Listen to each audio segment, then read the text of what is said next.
si vous vous souvenez de cela, il y a de cela un mois, Campos nous disait, dans un congrès de dirigeants qui avait eu au Portugal, il nous disait ceci. Osimhen a été étudié comme l'une des possibilités, mais nous avons conclu que nous étions très satisfaits de Gonzalo Ramos, Colomani et Marco Asensio. Ok, sauf que à l'heure d'aujourd'hui, Colomani, c'est pas encore non plus, jusqu'à présent, voilà. Gonzalo Ramos et Marco Asensio sont à l'infirmerie. N'avais-tu pas pensé à cette éventualité-là? Ne t'étais-tu pas posé cette question? Oh, j'espère que tu es satisfait du match. J'espère que tu es satisfait! Oh, désolé! Mais c'est pas possible, ça! C'est un truc de ouf!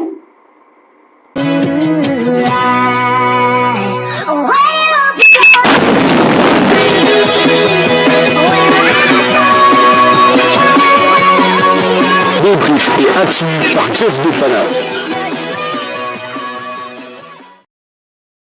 Bien, bonsoir à tous, très chers amis, supporters, supportrices, parisiens, parisiennes, de l'univers de la galaxie, frères et sœurs, rouge et bleu. Je ne vais pas vous demander si vous allez bien, voilà.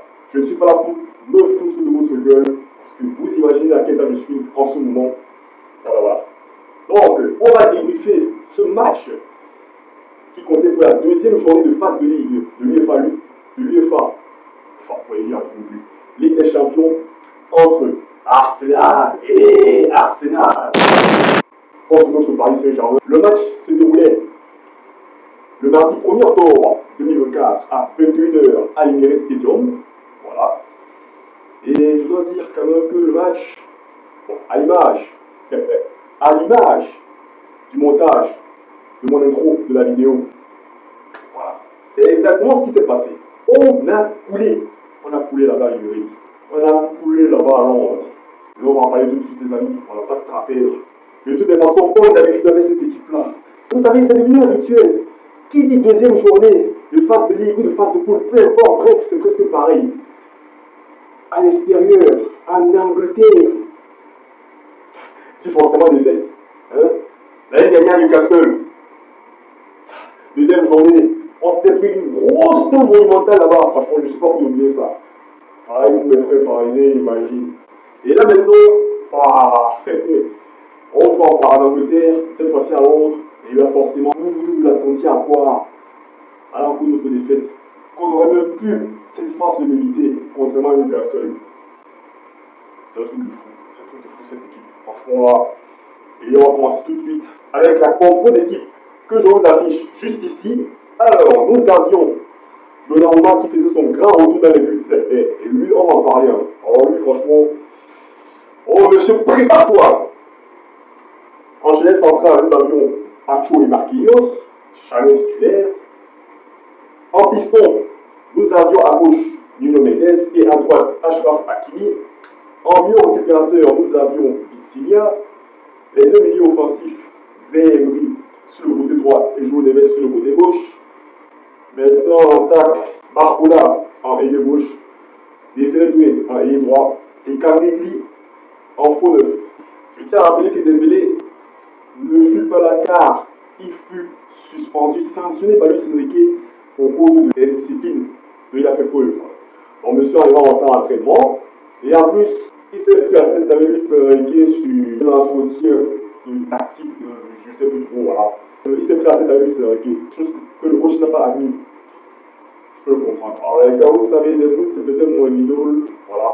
Je ne suis pas le genre de personne qui va faire passer le joueur avant le club. Et ce que Demous a fait, je suis tout à fait d'accord avec le coach du Mara sanctionné. Ça le servira de leçon. Voilà. Et en plus, on a vu, ça nous a apporté le match. Alors, je vous vois déjà venir, ne commencez pas à vous apprendre à Luis Enrique. Parce que, depuis des années, on a demandé à avoir un coach qui pose ses coordonnées sur la table, qui fait respecter notre institution, notre club. Hein? Un coach qui réprimande les joueurs quand il le faut. Quand un joueur manque de respect au club, il le réprimande, il le punit pour que le joueur en question ne répète plus ça dans les années à venir. Donc on a voulu un coach qui pose ses coordonnées sur la table, qui met feu à la république des joueurs en faisant passer le club avant tout. Voilà. Et c'est ce que le chacun le fait. Et là, nous sommes très contents parce que là, déjà, c'est déjà un signe que le club grandit. C'est déjà un cap que le club franchit. Et je ne veux pas vous attendre vous plaire. Parce que c'est pas ça qui fait la raison qu'on paye la 72-0. Je me rappelle que monsieur était là l'année dernière. Après, c'est quand même 4 années seul. Voilà. Donc, on peut arrêter ça tout de suite. Donc, voilà. Lui, c'est vrai que quand même, je vais y revenir parce que lui, forcément, c'est bien ce qu'il a fait. Mais ses choix tactiques sont, encore une fois, minables. Hein, Desserrer tout un droit. Voilà, franchement, monsieur, je peux pas. Voilà. Je peux pas. Les choix tactiques, frérot, je ne sais pas pourquoi tu me mets Desserrer tout un droit, sachant que son poste de prédilection, c'est le milieu. Fous-moi Camille sur le côté droit et que le moyen, tu me le mets à l'axe. Je sais que tu ne le fais pas en confiance, mais franchement, c'était quoi cette compo, Johnny? C'était quoi cette compo? C'était quoi ce choix d'homme? C'est ça le problème avec Luis Enrique. C'est là où on le critique souvent. Des fois, il fait des mauvais choix tactiques. Il ne met pas les choix à le poste. C'est ça son problème avec lui aussi. Et vas-y. Et vas-y. Voilà. Donc, alors je veux bien le geste pour l'ascension et tout, avoir fait passer le club avant tout, d'avoir fait respecter le club, ils sont très contents. Mais ce soir, frérot, je suis désolé, la défaite est le couteau aussi. Sans plus attendre, on va parler des joueurs très très rapidement. Alors, tout d'abord, je vais vous lire la note qu'a reçu les joueurs. Didier Donnarumma, 3,5, évidemment, et on va y payer tout de suite. Pacho Marquinhos, on eu 4, Lyon Mendes 6, Hakimi 6,5, Etienne 4, Emery 7,5, João Neves 5,5, Barcola 4, Lee 4,5, Doué 3, Colomani 5 et Luis 4,5. Les remplaçants, les deux sont remplaçants. Et maintenant, on va commencer par Didio Donnarumma. Alors toi, monsieur, alors toi, tu es une brêle. Une putain de brêle. Hein? Est-ce que tu comprends ça? Fini avec Donnarumma, fini les gars. Je ne dis pas que je descends du train, parce que oui, c'est un bon dit que je suis naïf, je n'en ai rien à foutre. Parce ce que vous voulez, mais je reste dans le train jusqu'à la fin de saison, parce que la dernière chance que je laisse à ce type, c'est jusqu'à la fin de saison. Si ça continue comme ça, alors là oui, je descends du train. Vous savez à quel point les gars, j'aime Donnarumma, à quel point je l'ai, entre guillemets, suicé depuis bon bout de temps. Hein? Il fait des belles défenses que je m'enflamme, bah oui, voilà. Voilà où j'ai été con, je m'enflammais sur les performances en Ligue 1, sachant qu'en Ligue des Champions, c'est autre chose. Quand ce gars atteint la Ligue des Champions, ça se fait dessus. Le dernier devient marrant. Et c'est pas obligé de comprendre ça. Sur les deux buts, qu'est-ce qu'il a foutu le premier but? Il a 800 mètres de haut, il ne sort pas. Il ne sort pas, tranquille. Il trouve ça tranquillement, sans foutre son ballon, ça reste devant lui. Monsieur ne sort pas. Voilà. Ils sont au dernier moment encore à l'aise. Passe devant lui, en détente sur la balle. Et du coup, il va. Deuxième but. Bon, alors, vraiment, là, j'ai pas compris. Monsieur reste sur sa ligne. Alors, lui, les défenseurs aussi, on va y venir. Ils sont pour aussi les armes de tour au gauche. Mais qu'est-ce que ce gardien le fout à rester sur sa ligne, à ne pas bouger? Enfin, il bouge du mauvais côté. Moi, je ne comprends pas ce gardien. Comment peut-on avoir un gardien de tel niveau en Ligue des Champions? Mais sur le niveau professionnel de départ, retourne dans l'amateur. Retourne dans l'amateur. Il est de niveau pro. C'est quoi ces gardiens? T'as les grandes compétitions. Hein? C'est un truc plus fou. Alors t'es vérité, ton match vraiment c'était calamiteux. Et les gens vont me dire, ah, au moins il s'est pas pris le troisième but, tu vois. Il a fait un magnifique arrêt. Encore heureux. Mais encore heureux. Il nous doit bien ça quand même, Didio. Ces deux arrêts là. Il nous doit bien. Encore heureux, c'est ce qu'on demande à un gardien. Soit-disant, il a évité le troisième but parce qu'il a fait un bel arrêt. Si c'est ça que vous avez joué pour les défendre, vraiment, alors là, c'est une con. On n'a plus rien à se dire. Voilà. La défense, Pacho Marquinhos, bon, voilà. Comme je vous l'ai dit, ils ont été fautifs sur le but. Je ne comprends pas comment eux aussi, ce coup c'est toujours fragile. Je ne sais pas pourquoi personne ne sont coupé le long centre de Saka. Monsieur, il a fait le centre sur la ligne. Hein. La ligne de touche à la limite. Presque, on peut me dire que le centre en dos du terrain. Il tape la balle comme ça, il rentre directement dans le but. Franchement, c'est tout de malade. Je ne sais pas, des fois j'ai l'impression que nous sommes des clowns. Nous sommes des clowns, j'ai l'impression. Parce que même défendre, sur les simples coups de caractère, sur les simples centres à longue distance, on n'y arrive plus. C'est un truc de malade. À chaque coup de caractère, que ce soit corner, coup franc, on va se chier dessus, on va trembler de le supporter. Hormis ça, bon, Pacho, voilà. Marquinhos, ils ont quand même essayé d'occuper quelques ballons, voilà. Ils n'ont pas été si mal. Donc, ils sont quand même répondu présents défensivement. Voilà. On n'a pas non plus les attaquants nationaux, surtout en deuxième période. Grâce à eux, ils ont quand même essayé de tenir la bras comme ils ont pu. Voilà. Mis à part, c'est de but là. Ils ont quand même essayé de tenir le rang comme ils ont pu. Bon, bref. Mais sinon, c'était pas ça que ça. Ils leur font vraiment fait mieux. Vraiment fait mieux au niveau des jeux aériens. Surtout ce coup d'arrêter. Ça c'est mieux.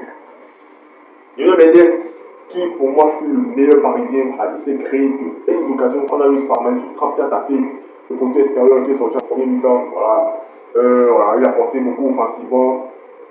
Il essayait de blanc et Barcola. Voilà. Il y a eu beaucoup de transferts Barcola. On va essayer d'apporter offensivement. Offensivement, c'était pas mal non plus. C'est lui qui a essayé d'apporter cette révolte dans cette offensive du PSG qu'on puisse égaliser. On a été vraiment battu. Et malheureusement, voilà. Il fut le meilleur joueur parisien. Hakimi aussi le plus 5, qui lui aussi, de toutes les façons, hein. Là on a remarqué un truc, Hakimi, dans les matchs où ils sont en difficulté, c'est souvent lui et Nuno Mendes qui sèment la révolte. Souvent on l'a dit, donc ils sont. Lui aussi c'est pareil comme Nuno Mendes essaie d'apporter la révolte offensivement, il s'est créé quand même quelques opportunités, il aussi essaie d'apporter un jeu offensif, sa percussion, sa vitesse, voilà, il essaie d'apporter des solutions offensives, voilà. Oui, malheureusement, lui c'est pas son poste, il n'a pas fait tout le temps de lui, mais bon.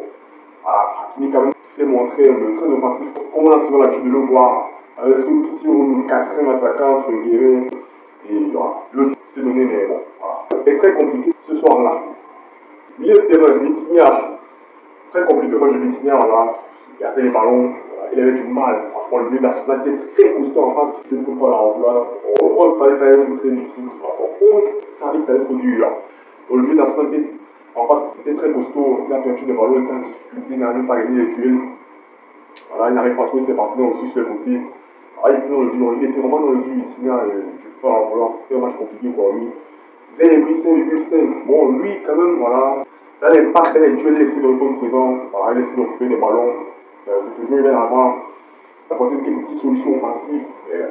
Alors, moi, c'était en difficulté parce que, comme je vous l'ai dit, le milieu d'Arsenal, c'est vraiment très costaud. Voilà, donc ils se sont donnés, ils ont charbonné au milieu comme ils ont pu, mais c'était vraiment très compliqué. Et quand le milieu est dans le dur, forcément le reste de l'équipe va souffrir. Parce qu'on dit que le milieu, c'est la clé pour qu'une équipe produise du jeu dans le match. Et bien 5,5, qui fait aussi l'un des meilleurs parisiens, voilà, il s'est créé une belle opportunité dans le poteau, comme on l'a vu en deuxième période, voilà, lui aussi, il a essayé de récupérer des ballons. C'est l'un des joueurs parisiens qui met le plus d'impact. On l'a vu, il a vraiment affronté quelques duels aériens, quelques duels aussi au sol, voilà, il est charbonné au milieu, franchement. Voilà, c'est quand même costaud, il essaie de tenir la baraque, il a récupéré quelques ballons, il a porté sur offensivement, il essaie de créer quelques brèches pour ses partenaires, voilà, quelques ballons en profondeur et tout.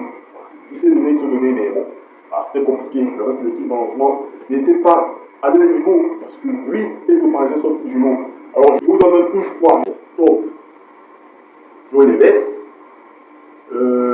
qui encore Nuno Mendes, Achraf Hakimi, je pense que c'est tout.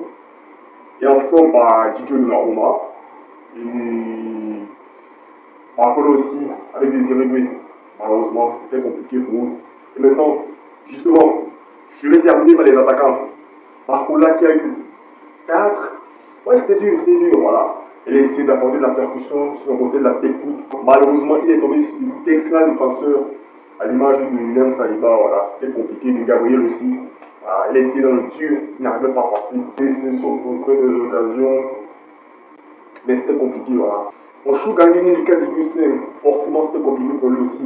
Vu qu'il n'était pas à son poste, mais il s'est quand même créé des occasions. Magnifique frappe en deuxième période qui fut bloqué par le gardien national qui aurait sur le magnifique fou n'importe quoi après. De toute façon, Gagné aussi a s'est créé quelques opportunités. Il s'est décalé plus sur le côté par moment parce que c'était compliqué dans l'axe. Il essaie d'apporter la créativité, le mouvement. Ses qualités en lui, mais c'était compliqué dans l'ensemble. Et Louis III, forcément, lui aussi, n'est pas exploité à son poste de milieu offensif. Donc, forcément, ça va être dur. ça va être très dur pour lui d'apporter un poste comme celui-là, parce que Luis Enrique le change tout le temps, et il est gauche, et il est droit, et milieu défensif, et milieu offensif, et attaquant, et gardien, et vas-y. C'est compliqué pour lui. C'est compliqué pour lui. Alors, il a quand même essayé certaines choses, mais c'était dur, c'était dur. Maintenant, les remplaçants, pour le moyen, 5. Ah oui, 5, c'est quand même étonnant. Bon, parce que malgré tout, il a quand même essayé de créer des opportunités. Mais voilà, on sait toujours que techniquement c'est compliqué. Voilà, il s'amène toujours les pinceaux devant le but qui commence à tramer. Je ne sais pas pour le moyen. Pourtant, voilà. Donc, je disais tantôt qu'il se bat devant. Voilà, il essaie d'apporter physiquement. Voilà, il charbonne quand même.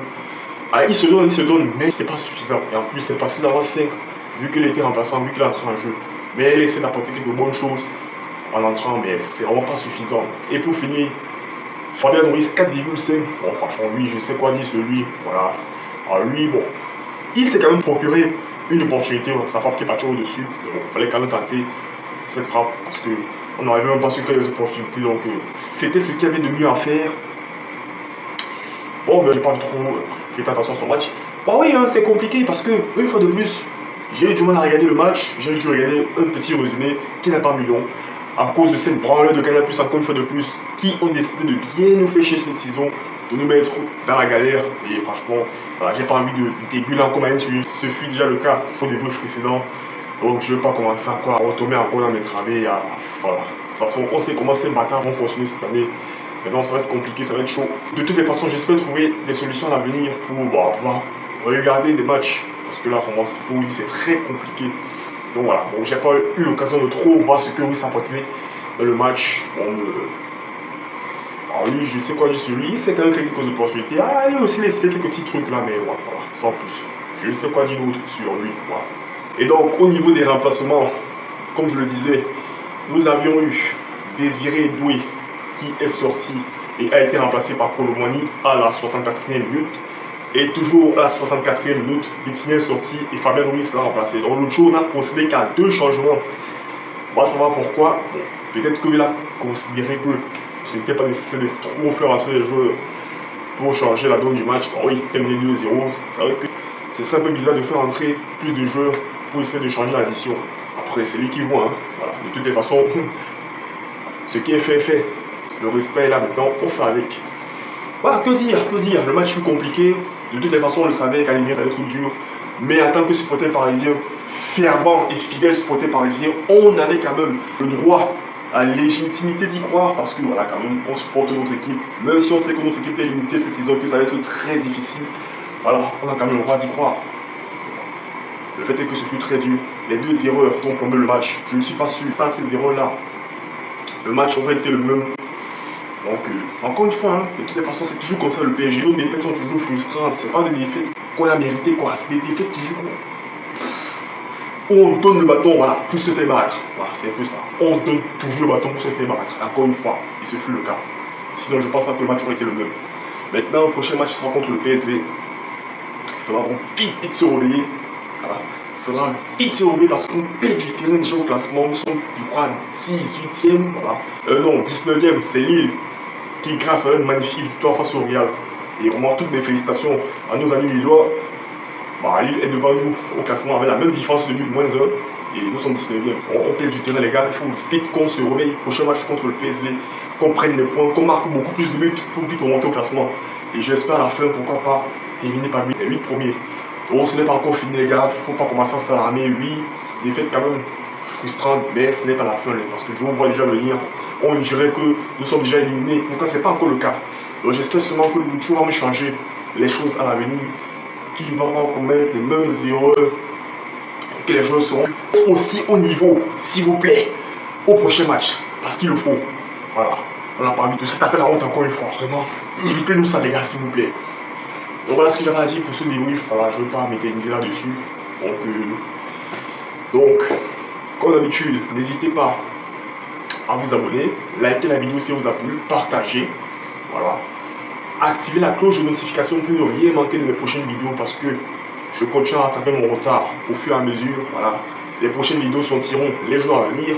Commentez pour me donner votre avis du match, tout simplement. Est-ce que vous êtes d'accord avec tout ce que j'ai pu dire dans cette vidéo. Et on se dit à très bientôt. Ici c'est Paris, Paris est magique. Malgré tout on est là, on ne bouge pas, voilà. C'est pas un gros, tcha vu, tranquille frère, voilà. On est là, on est là, voilà. Rien à foutre de ce qu'on passe les rageux. Moquez-vous de nous si vous voulez, on est là. Je vous promets, les gars, que je vais vous détruire comme d'habitude. Si tout se termine bien pour deux. Vous n'êtes pas prêts, de toute façon vous le savez. Mais préparez vos pires, pour vous préparer vos pires.